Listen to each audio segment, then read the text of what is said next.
Hallelujah. Let's worship the Lord and give Him praise.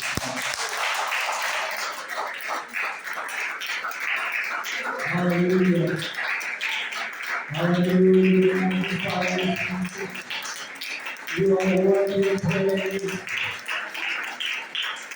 Hallelujah. Thank you, God. Hallelujah. Hallelujah. Amen. It's good to be in the house of the Lord, my brothers and sisters. Thank you, Pastor Brad, for reminding us of that golden rule. Amen. You know what the start? Do unto others as you want others to do unto you. That was my very first Bible study when I was a teenager from my father because I was harsh. And then he told me, you know what you're doing to people? Uh, do you accept if that those people will do those things to you? And then I realized, ouch. You know, it's uh, it's a painful truth, but I've learned a lot from it, my brothers and sisters. Amen. So, are you ready to study the Word of God tonight, my brothers and sisters? Amen. Something happened today. I mean, just now, when I was opening my file, I don't know for some reason it doesn't open. So I'm glad that I have saved a copy of the lesson on my phone. Therefore, please bear with me tonight, my brothers and sisters. I really want us to hear uh, this Bible study because I know that this is one of the Christians' favorite topic. Amen. Uh, Nasa ba si Brother Ricky?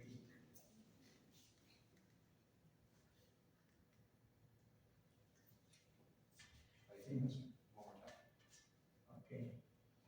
Ayan. Thank you, Mr. Brian. So, without further ado, I want to bring your attention to Matthew chapter 15, verse 32. You know, reading from verse 32, uh, it says, Then Jesus called his disciples and told them, I feel sorry for those people. They have been here with me for 3 days and they have nothing left to eat. I don't want to send them away hungry, or they will faint along the way. The disciples replied, Where would we get enough food here in the wilderness for such a huge crowd? Verse 34, Jesus asked, How much bread do you have? They replied, 7 loaves and a few small fish. Amen. And verse 35, so Jesus told all the people to sit down on the ground. Then he took the 7 loaves and the fish, thanked God for them, and broke them into pieces. He gave them to the disciples who distributed the food to the crowd. They ate as much as they wanted. Afterwards, the disciples picked up 7 large baskets of leftover food. Amen. And in verse 38, there were 4,000 men who were fed that day, in addition to the women and children. Amen. And John chapter 3, in verse 2, the same came to Jesus by night and said unto him, Rabbi, we know that thou art the teacher come from God, for no man can do these miracles. Everybody say miracles. Miracles that thou doest except God be with him. Amen. So the topic tonight is Jesus Christ, the miracle worker.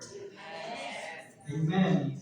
How many of you like miracle here? Amen. Oh, hallelujah. Thank you, Jesus. Let's pray, mga kapatid. Lord, salamat God sa Gabing ito, Panginoon, Lord, patuloy ka mamuna sa aming Panginoon. I pray, God, that you will continue to lead us and guide us, Lord, Panginoon. Speak your words tonight, Panginoon. Hallelujah. I pray, God, that you will prepare our hearts to receive your words, and let us all be reminded, God, hallelujah, of what you can do, Panginoon, Lord God, hallelujah, and why, or the reason of what you are doing, Panginoon, Lord God, in the lives of your people, Panginoon. Hallelujah. So I give you all the glory, honor, and praise in Jesus' name. Amen. Hallelujah. Amen. God bless you, ladies. Amen.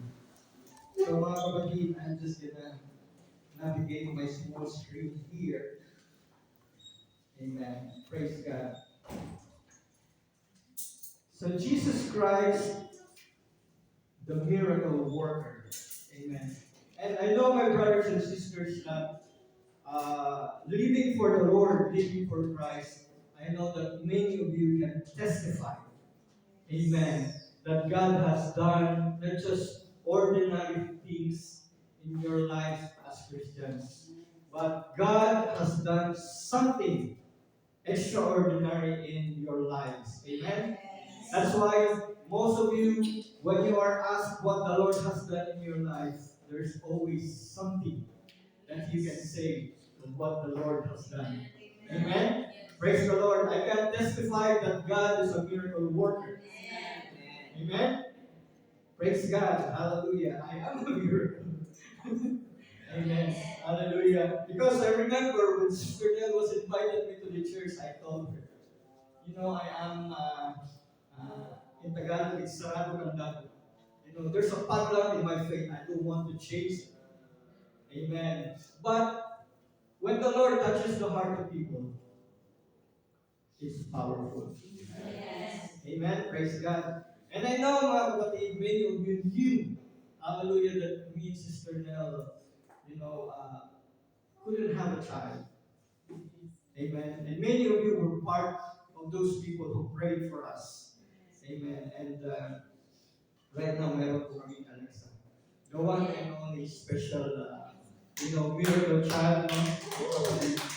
Amen.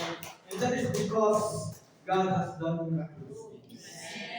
Amen. Hallelujah. So, I know that you believe that Jesus Christ is the miracle worker.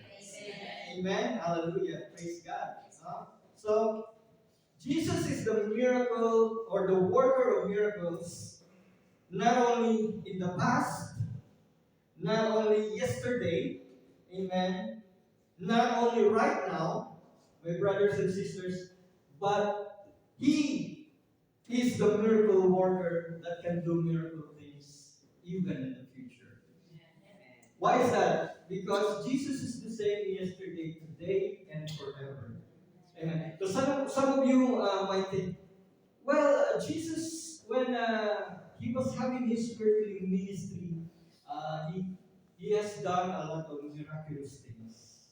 But how can Jesus make miracles now? Amen. But this is something that we are gonna learn tonight, mga kapatid.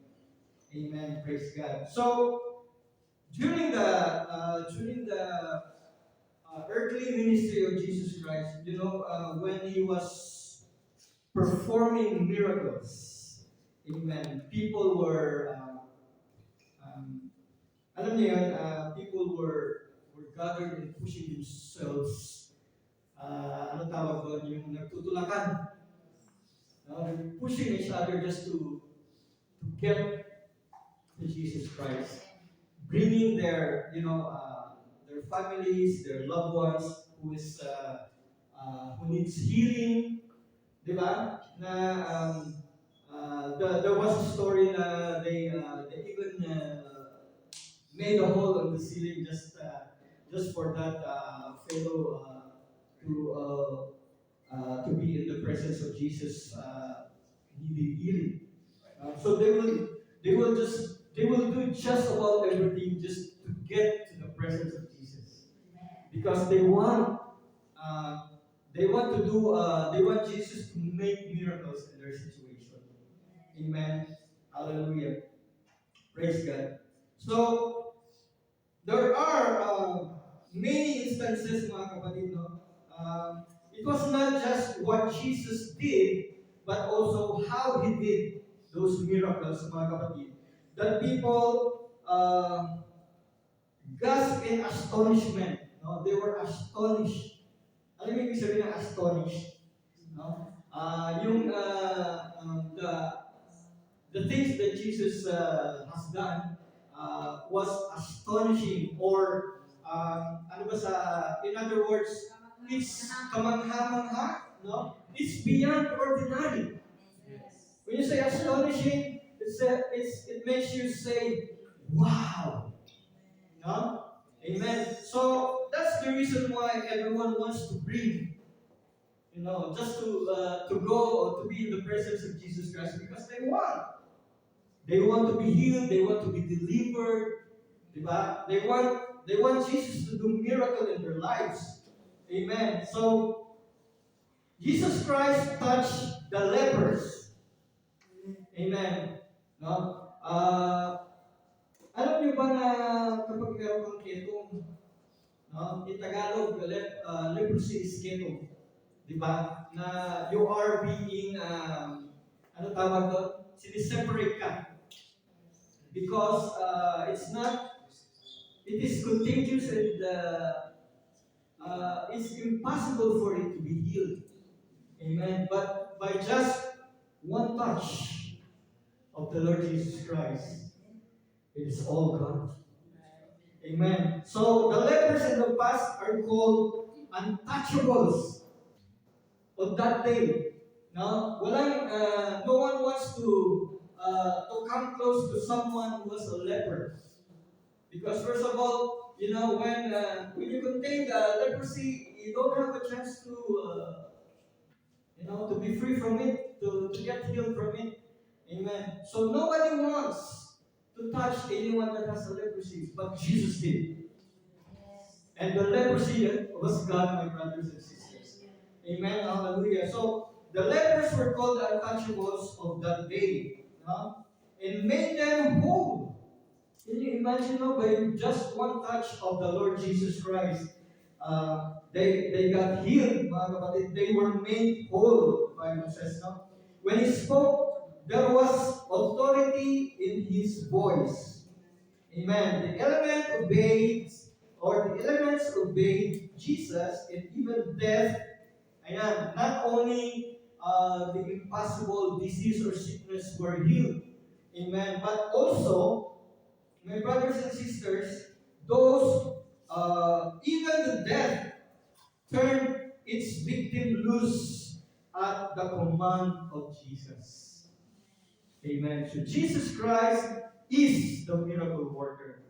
Amen. So even Lazarus was already a few days in the grave when Jesus said, Amen. And He spoke with authority when He said, Lazarus, come forth. Amen. And you know what happened? Did you read your Bible? Amen. And Lazarus lived. Amen. So He touched the lepers, those impossible to get healed, and they were made whole, and then He calls the dead to rise again. Can you believe that? Amen. There's no other authority in heaven and earth but Jesus, and He is the only one who can do such miracle things. Let's worship the Lord in Jesus. Amen. So Jesus is the worker of miracles, and until now, it is meeting the needs of mankind today.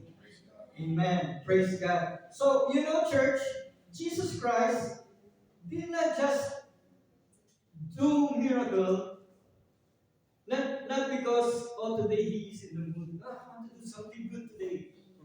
No? Or Jesus didn't wake up some of the day and, I'm not in the mood, so I'm not going to do any miracle. church, Jesus Christ performed those miracles with a purpose. Amen. Amen? Praise God. So, first of all, mga kapatid, amen. So, meron tayong ano dito. Christ's miracles is the visual testimonials of His compassion, protection, and power. Amen. When Jesus saw the need of the people, He performed miracles. When He fed those thousands, the Bible says, 4,000 men. Pero hindi pa kasama yung bata at mga babae. Di ba? No? So when He asked the disciples, because He had compassion to the crowd, because they've been with Him for 3 days, and when it's time for them to go home, and many of them came from far away, a long way, no? So Jesus had compassion, and He doesn't want to send them back home hungry, because you know what? He was worried that they're gonna faint on the way. Amen. Praise God. That's love. That's compassion, church. Amen. Do you believe that every small details of our lives, Jesus knows it? Amen. And because He knows it, and because He has compassion and He loves each and every one of us. Amen. God is no respecter of person, church. Amen. Jesus doesn't love me more than He loves Sister Fatima. Amen. He loves us all unconditionally and without, alam mo, wala siyang pinipili, without favoritism. Amen. So, if you have a need in your life, church, I can assure you that Jesus Christ knows every detail of that. Amen. And He is able to meet that need. Amen. And His time to meet that need is perfect time. Amen. Though we might think sometimes that, ang tagal naman, what took God so long to answer my prayers? No? But God's timing is perfect. Amen. So we just continue to trust Him and don't fade away, or don't faint in your faith while waiting for God's promise. Because God is faithful, and whatever He promised, He will do it. Amen. So whatever your need today, whatever your circumstances today, believe that God is able to meet that need. Amen. Though there are times when you feel like my situation seems so impossible, but always remember that with man, He even said that, Jesus said that with man it is impossible, but with God all things are possible. Amen. Hallelujah. Hallelujah. Praise God. So God has compassion to people, mga kapatid. That's why He made miracle during that day, mga kapatid. Amen. Hallelujah. When the disciples had just a few loaves of bread and few small fishes, it fed 4,000 men plus, the women and the children. Amen? Can you imagine? How did it happen, Sister Alexa? No? How did it happen that a few loaves of bread were able to feed the thousands, plus there are baskets of leftover? Amen. Isa lang ibig sabihin nun, let's just mean one thing. No? Marunong magpakasya ang Panginoon. God never lacks. Amen? Praise God. Hallelujah. So, miracles meet the needs of people, mga kapatid. Amen. Hallelujah. Jesus was touched by the needs of this desperate multitude in Decapolis, Amen. They were hungry for the supernatural strength which He, means Jesus alone, could give them. For 3 days they watched in wonder as Jesus healed their sick, and they glorified God of Israel. Amen. Praise God. I'm sure in those crowds, my brothers and sisters, not all of them are believers, but they keep following Jesus Christ because they were astonished of the miracles that are taking place. And for sure, eventually, marami sa kanila na-convert. And they became Christian, no? Amen. So, these people, thrilled and enthralled, expected great things to happen. No? Imagine their excitement as they brought to Jesus one who was deaf and who had an impediment to his speech. They sought, they sought for him to put his hand upon him. No? Just a touch of God, there was healing. Just the touch of Jesus, there was a miracle that took place, mga kapatid. Amen? Praise God. Hallelujah. Praise God. Amen. Please bear with me, my brothers and sisters, kasi yung mga highlights ko wala na eh. Now, I wonder why I couldn't open my file. Praise God. So, miracles meet the needs of people. Jesus knew, my brothers and sisters, the need of people, and because not just that He is in the mood to do it, amen, but because He has compassion.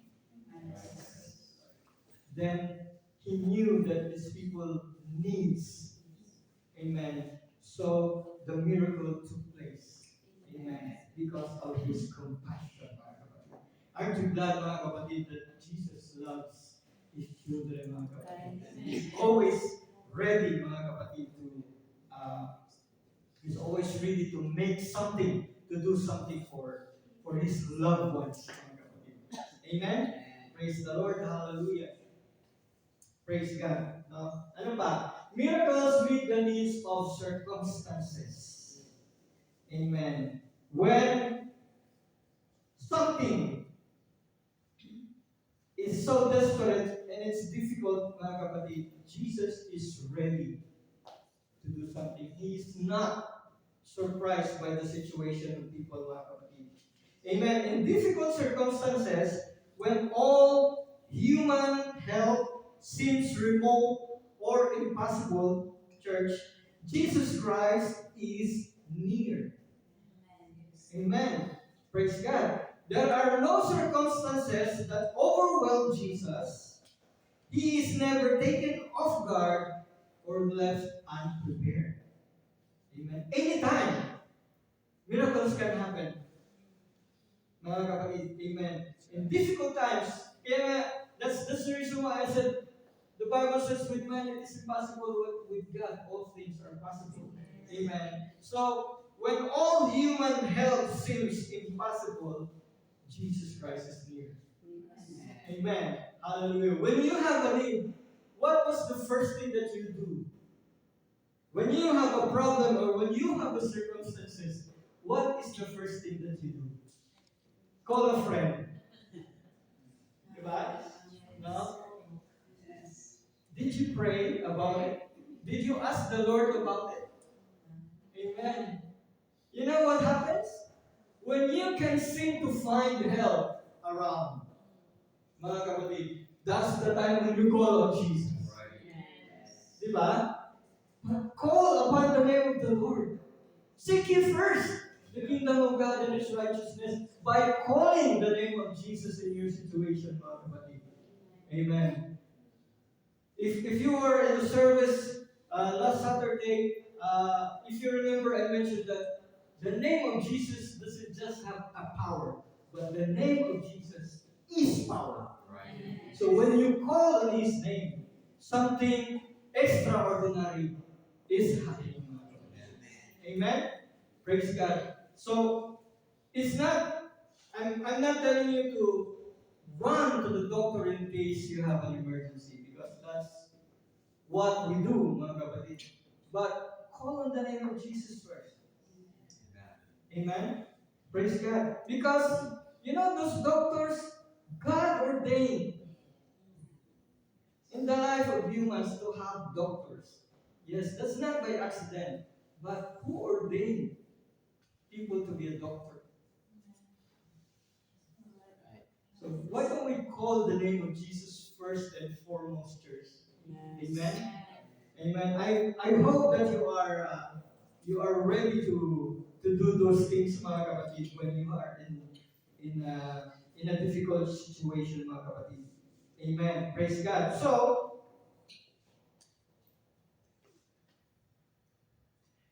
Luke 7 verse 11 to 15, mga kapatid. This is also the passage when Jesus made a miracle, mga kapatid, by raising up the dead. No? Amen. So, soon after Jesus went with his disciples to the village of Nain, or paano nyo ba pinopronounce siya? Nain?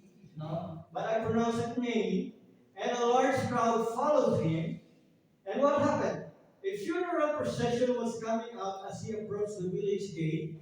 The young man who had died was a widow's only son. Now, imagine mo, mga kapatid, no? You are a widow. You lost your husband, and you're just alone with your son, and your only son was taken away from you. That must be very painful, mga kapatid. Hindi po ba? Amen. Sino ba sa inyo nang nawala ng mga sa buhay? Amen. No? It's beyond what you can express, the pain and the sorrow of losing someone you love. So this widow, his only son died. And a large crowd from the village was with her. In verse 13, when the Lord saw her, his heart overflowed with compassion. No? And here's the thing. When he say, don't cry. When he speak that word, he spoke it with authority, mga kapatid. Verse 14, then he walked over to the coffin and touched it. And the bearers stopped.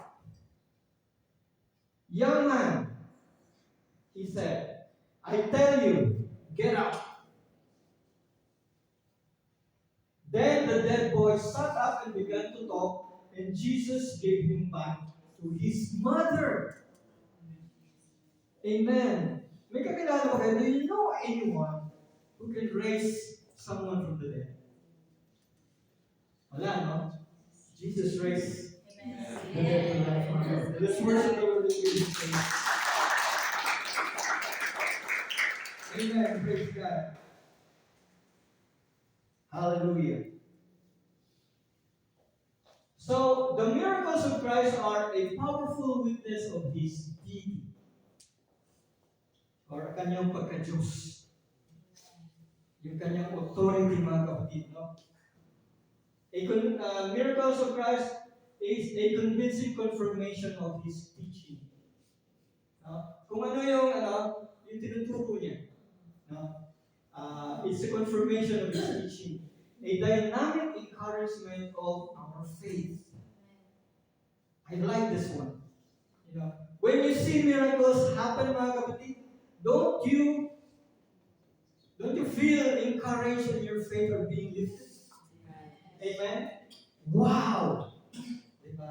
How did he do that? It's astonishing. Because it's beyond normal, mga kapatid. That's what we call miracles when it is supernatural and extraordinary, no? And what else? A divine response to the human need. Ayan. So, we serve a God who is a miracle worker. Amen. All things are possible to Him, and His name is Jesus. Amen. Let's worship the Lord in Jesus' name.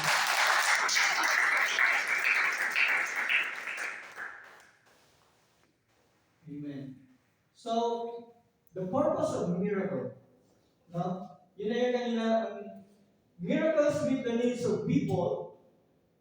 God saw the need of His children, mga kapatid, and He performed the miracles. No? Miracles meet the need of circumstances.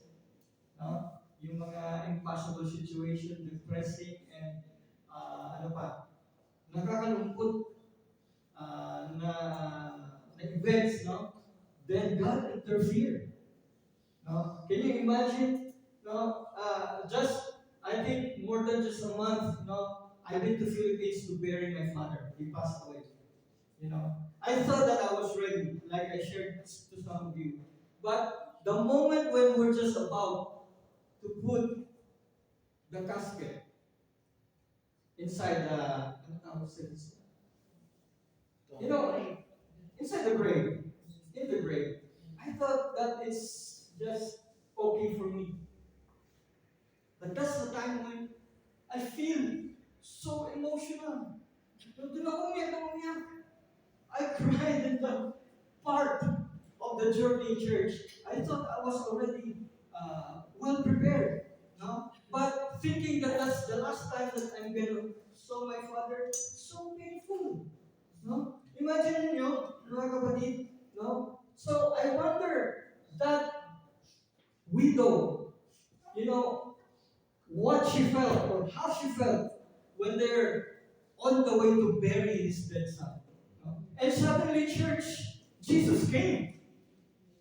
Jesus came and He raised His son to life. Alam niyo ba ang pakiramdam ng ganun? Oh my God, from sorrow into joy. No? And I wonder kung ano yung naging reaction. No? But for sure, everything that God has done, everything that the Lord has performed is worthy of praise unto His name. Amen. Hallelujah. Praise God. Amen. So, ano pa? Miracles illustrate the teaching, parang nadaanan ko na yan. Ito, the leader of the Pharisee, or one of the Pharisee na religious leader named Nicodemus, recognized the miracles and the power that is in Jesus, mga kapatid. And he came to Jesus by night. No? So there was a man, a Pharisee named Nicodemus, a ruler of Jews. The same came to Jesus by night and said unto him, Rabbi, we know that thou art a teacher come from God, for no man can do these miracles that you do. Naintindihan ko ba yung that thou doest? No? Amen. Except God be with him.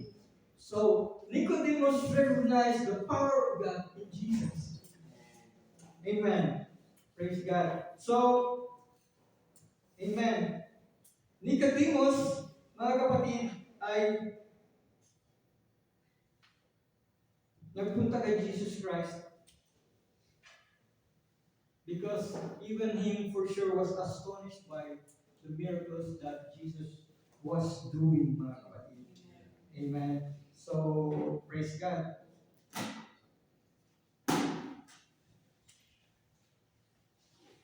Nasaan na ako?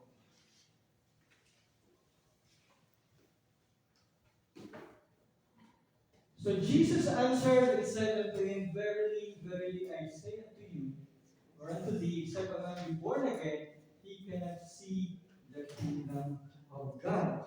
No? Amen. So,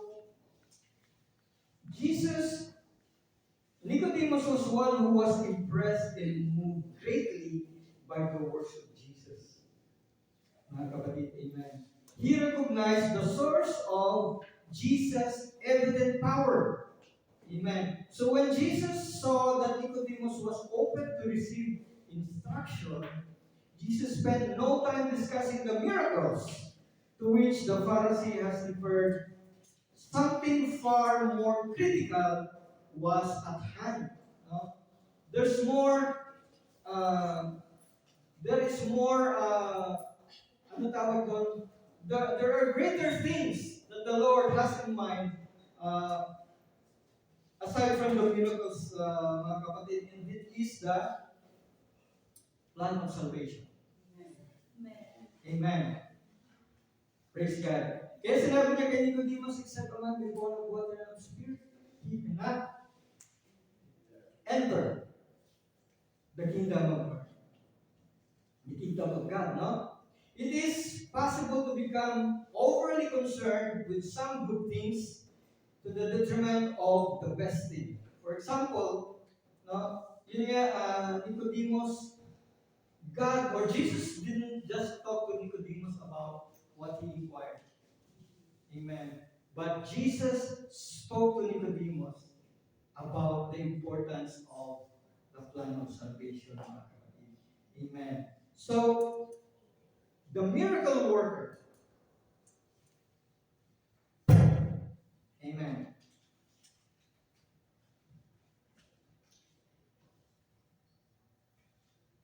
So the Son of God was conceived. You know that the birth of Jesus Christ was done miraculously. Amen. He was born by a virgin. How is that possible? Diba? But God made it possible. Amen. So this is also another miracle, mga kapatid. Amen. So those who have difficulty believing in Jesus' miracles have failed to recognize His deity. His person is grand above all others. Amen. Praise God.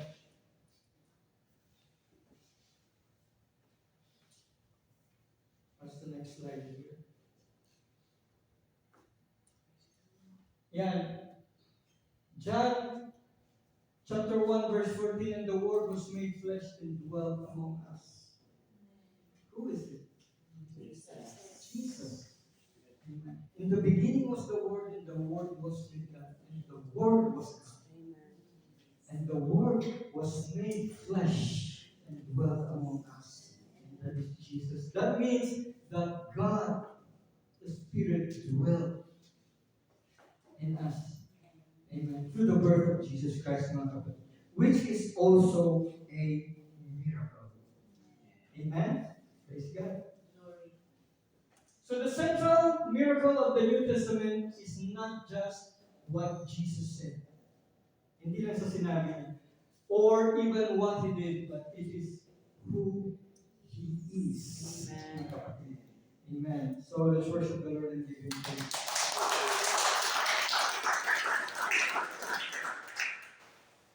Amen. So, ano pa mga kapatid? The deity of Jesus.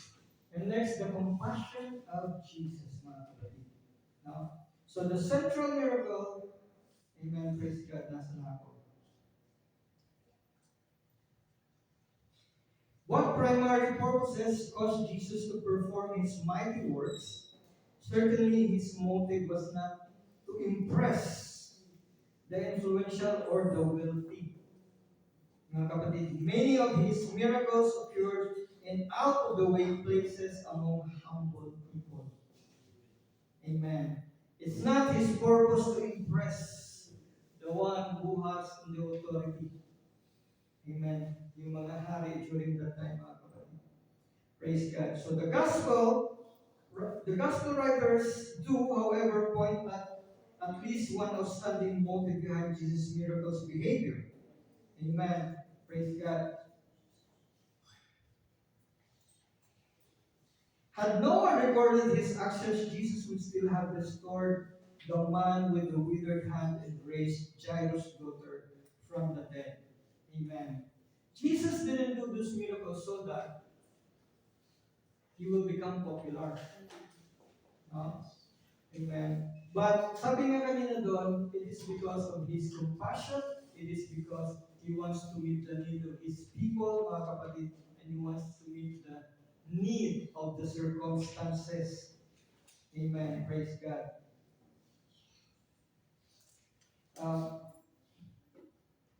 The Gospels record only a few of His miracles, detail. No? But John 21 verse 25, if you, when you read the Bible, I know that you will know that there are so many miracles. But beyond what was recorded, the Bible says that Jesus did numerous or hindi mabilang, no? It's difficult to count, mga kapatid. John 21 verse 25 says, Jesus also did many other things. And what's next? If they were all written down, I suppose the whole world could not contain the books that would be written. Hallelujah. Can you believe that? Amen. Jesus didn't just do a few miracles. Mga kapatid, He did so many miracles that it's even difficult to record all of them. Amen. Praise God. So, aren't you glad that you serve a God who is in miracle works? Amen. Worship the Lord in His name.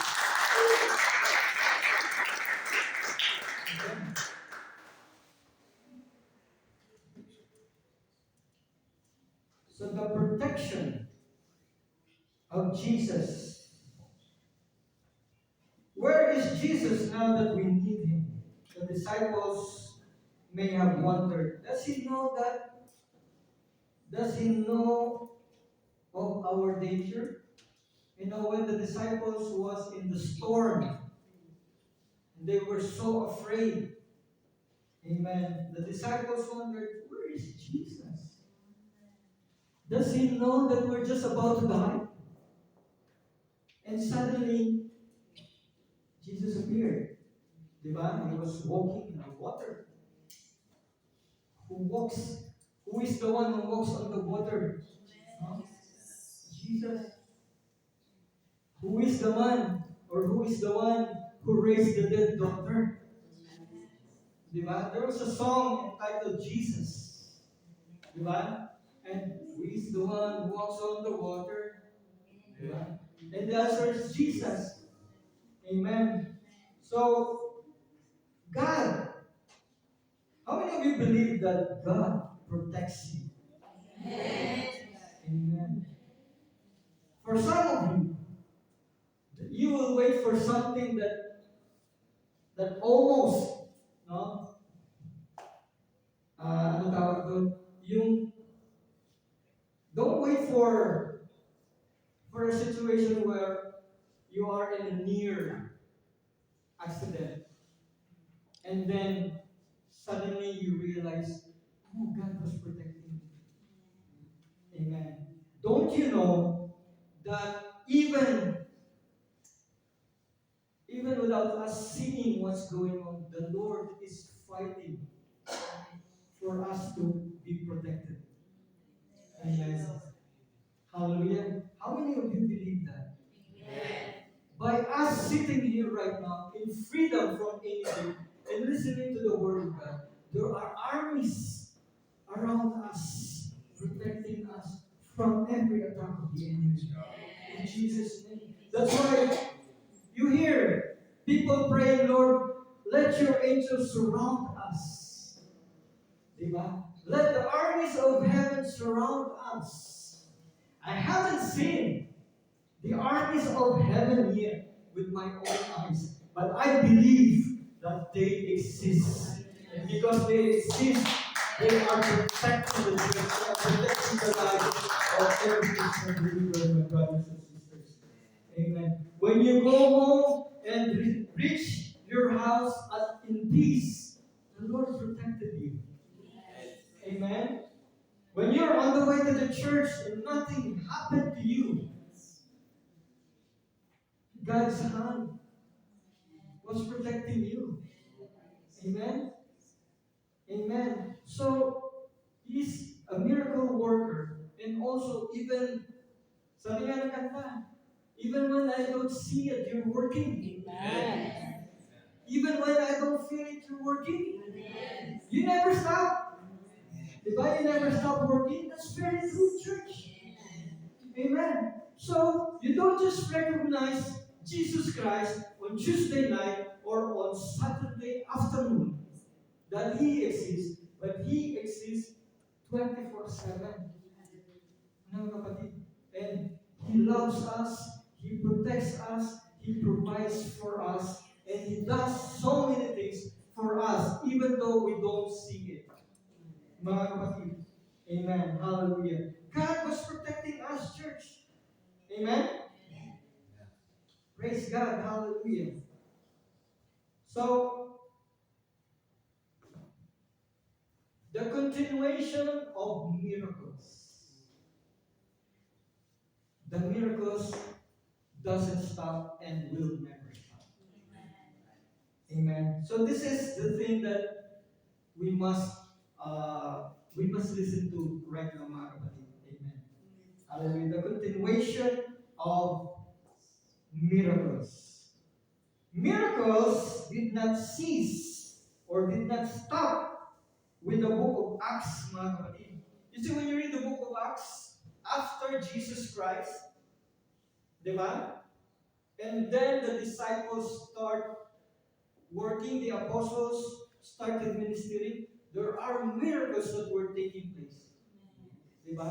But now in our present day, it's still happening. Amen.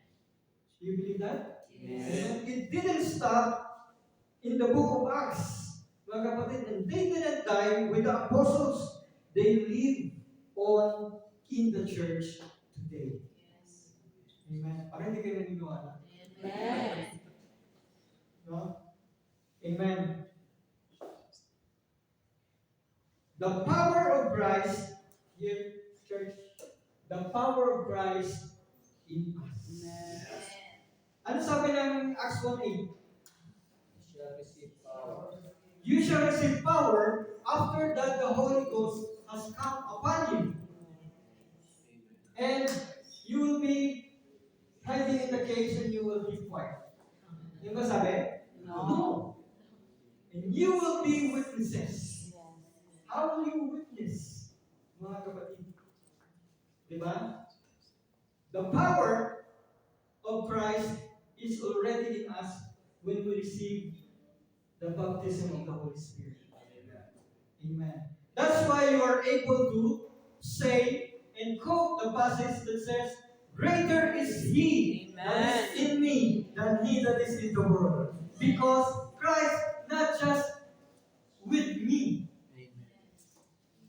The Spirit of the Lord is not just around me, but the Spirit of the Lord is within us. That's why we have the power of God. And therefore, since we have the power of God, the miracle will still continue. And what does the Bible say? They shall lay hands on the sick, and they shall recover. Diba? Ano pa? There are promises, mga kapatid, after that the Holy Ghost has come upon us. We can do something that is extraordinary. Amen. How many of you have tried laying hands on someone, praying for someone who's sick and they got recovered? Amen. So your faith was, ano tawag doon? Was strengthened, right? But did you ever try praying for someone and you pray for healing and someone passed away? Did you? Huwag kayong mahiya. No? You pray for someone and instead of the miracle took place, diba? No kanta yung pinag-pray. No? Someone that you prayed instead of healing died. No? How does that feel? Because hindi naman kasi we don't treat God like a genie in the bottle. Amen. When we pray and we ask, mga kapatid, it is according to His will and His purpose. Amen. Not my will. Diba? For we all know and we all believe, mga kapatid, that God can do anything. Amen. Diba? But it is according to His will and His purpose. Amen. God will not use you pray for someone and someone got healed, and then your name is being lifted high. That's not the purpose of God. We're doing everything by the help or the power of God that is in us to glorify God. Amen. Amen. So, when you want to be used by God because you want to be popular, I don't think so. No. But if you pray to God and you ask for God to use you, now for His glory, that is also good. Amen. So the power of Christ in us, mga kapatid. Ano pa? The great miracle of salvation. Ayan. So people were simply amazed at Jesus' power to call the dead back to life, but there is an equally wonderful manifestation of His omnipotence. No? When men are delivered from spiritual death by Jesus Christ, they are brought out of darkness into His marvelous light. That's a miracle. Amen. No? Akala nyo, it may seem ordinary, it's a miracle. Amen. Hallelujah. Ano pa? Human sickness and death are only signs of a more deeply seated problem. So originally, we were created in God's holy image, but through Adam's transgression, we have been sold out to sin. So spiritually, our eyes have been opened, have been blinded, our ears have been stopped, our minds have been corrupted. We all, like sheep, have gone astray. Amen. And the new birth is a transforming work of the grace of God. Amen. According to the scriptures, believers have been washed, sanctified, and justified in the name of the Lord. Amen. By what? We were washed by what?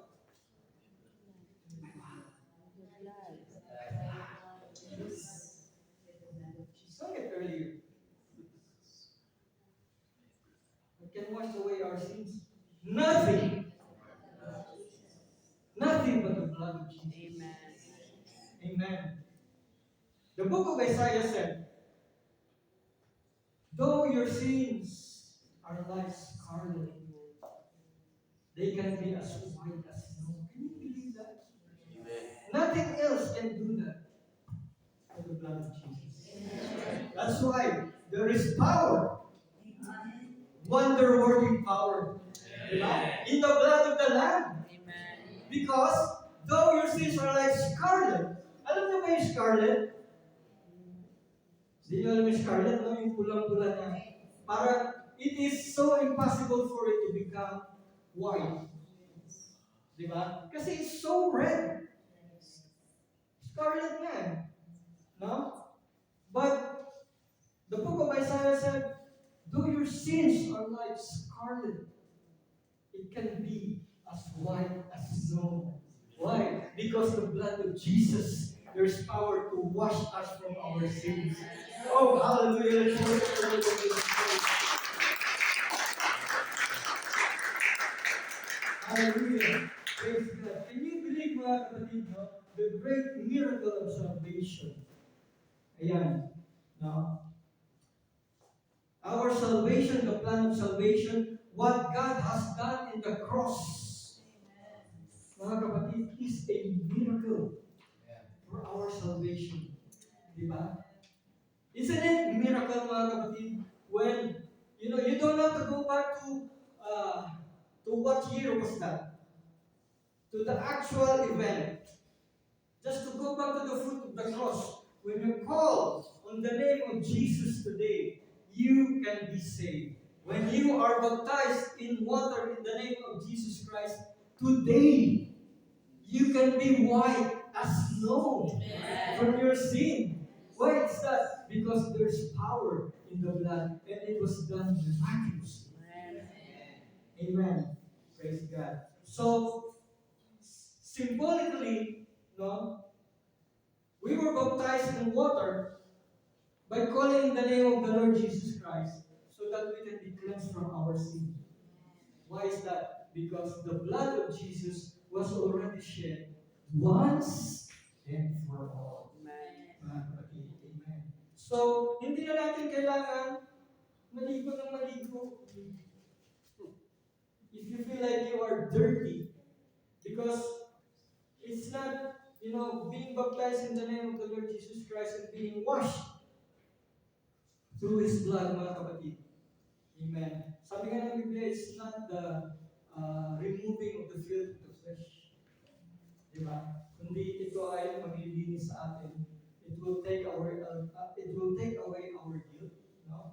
And then we are washed from our sins.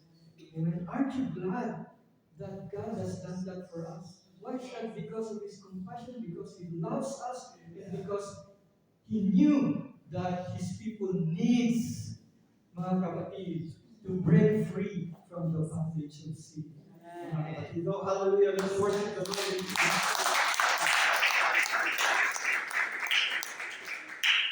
Here's another thing that we must remember, mga kapatid.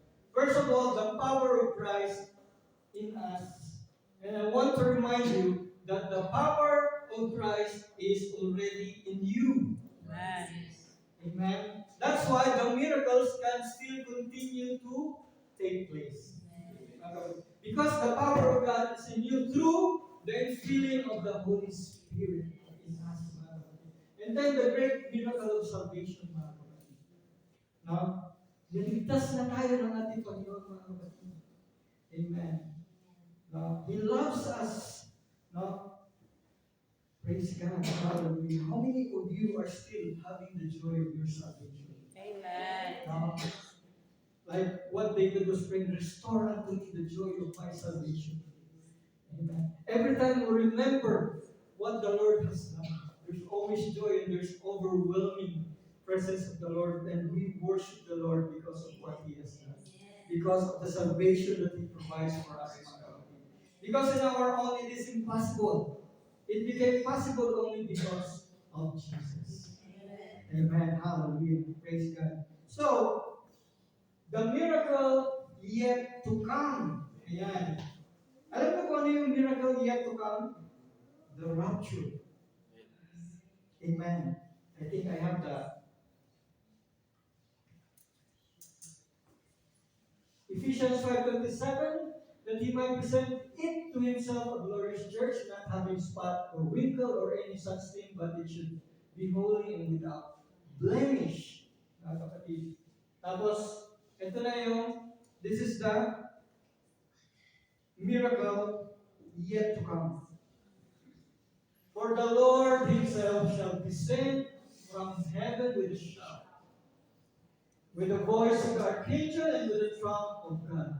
And the dead in Christ shall rise first, then we which are alive and remain shall be caught up together with them in the clouds, to meet the Lord in the air. And so shall we ever be with the Lord. That's another miracle that we are anticipating, church. And the Lord is coming very soon. Amen. How many of you believe that the Lord is coming very soon? Amen. Oh, hallelujah. Therefore, we must make ourselves ready for the coming of the Lord. We must be anticipating in excitement, mga kapatid, for that miracle, mga kapatid. The miracle that is yet to come, mga kapatid. Amen. So, mga kapatid, Christ's return will be with great power and glory. Amen. As the heavenly angels announced first coming during His birth as a child, no? So also will they herald His return. Alam mo yung pag sinabing herald, it will be announced. No? All people will know, mga kapatid. Amen. And you already know that the Lord is coming very soon, mga kapatid. Amen.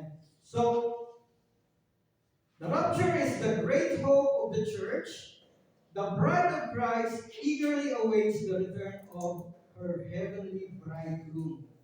Amen. The bride knows His voice and eagerly awaits and listens for his call. Amen. I will rise when he calls my name. Now, we must be excited on that day, mga kapatid. The only thing that will not make us excited is if we are still doing things that is against the word of God, that is against the will of God, mga kapatid. But God's grace is still here. No, we can still be made right with God and be ready for that day, mga kapatid. Amen? Hallelujah. Let's worship the Lord and give Him praise.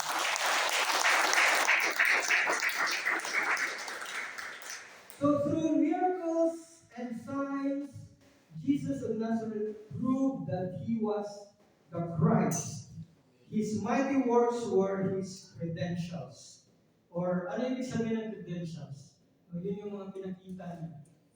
Shows who He is. No? Yung mga miracles na yun that gave glory to God. Amen? So not only did the miracles He performed declare His true identity as God, they also revealed His compassion to relieve the pain and suffering of mankind. Amen. That's the God that we serve. No? Amen. Praise God. He did many of His great works primarily from compassion on those who suffered.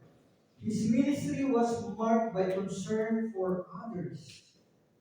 He brought joy to the wedding feast at Cana and relief to the widowed grieving mother at Nain. Yun yan, the story that we read earlier of the widow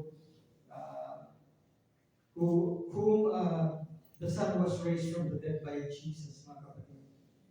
Today, Christ's miracles continue. How many of you believe that today Christ's miracles continue? He still cares for and heals the sick and suffering. Amen. He delivers those who have been for so long under the torment of Satan. Moreover, when He fills us with His Spirit, we experience His greatest miracle of all. Through His indwelling Holy Spirit, we can expect many wonderful things to happen. How many of you have the Holy Ghost in you? Amen. Expect miracles to happen. Amen. Hallelujah. Expect miracle things to happen. For He, that means Jesus, is still the miracle worker. Amen. Now residing in the hearts of all who receive Him. Jesus Christ is the miracle worker. Jesus Christ, Spirit dwells in you right now, in me right now. Therefore, mga kapatid, the miracles will continue. And we are anticipating another miracle to take place. And that is the coming of the Lord Jesus Christ. Amen? Hallelujah. If you, mga kapatid, have witnessed the miracles of Jesus Christ, why don't you worship the Lord again?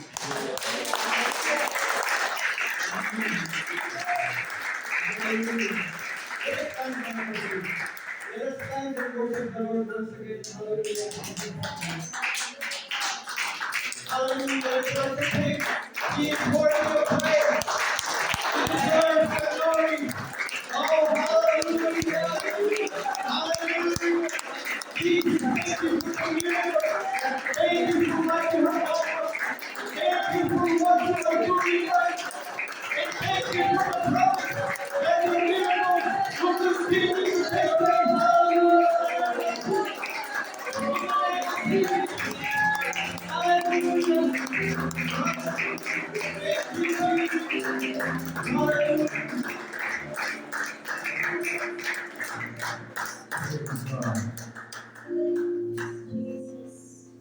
Have you ever seen God do something in your life? Have you ever answered a prayer? We serve an amazing God. Hallelujah. My uncle and his his wife have lived in Japan. His wife is Japanese. They've been there 35 years or so. And he's currently visiting Taiwan, visiting with my wife and daughter. And so I was talking to him today, and he was telling me how he and his wife have been praying for people over the last couple of years across Japan. And about 90% of the people they prayed for had been healed. He said there's just a tremendous, not just from their prayers, but many others, there's just a tremendous revival taking place of healing in the nation of Japan right now. It's almost as if God is just making himself known in a greater measure than ever before in this generation.